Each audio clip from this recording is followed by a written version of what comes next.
দেখে বিচার করলে হবে না, বাঁধাকপি দিয়েও যে এত সুন্দর এবং এত সহজ একটা পদ রান্না করা যায় এই ঠাকুরবাড়ির রান্নার বই থেকে দেখেই শিখলাম।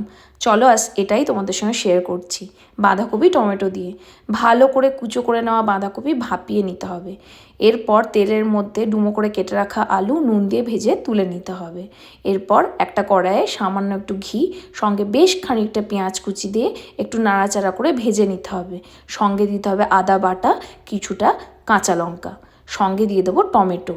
এই সব কিছু দিয়ে ভালো করে নাড়াচাড়া করতে হবে এবং টমেটো যখন দেবো তখন নুনটা দিয়ে মশলাটা ভালো করে কষিয়ে নিতে হবে।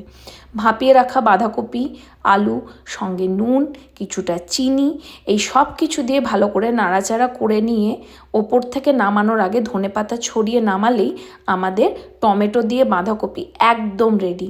ঠাকুরবাড়ির রান্না যেমন সহজ তেমনি দুর্দান্ত খেতে। এটা তো মাস্ট ট্রাই একটা রেসিপি।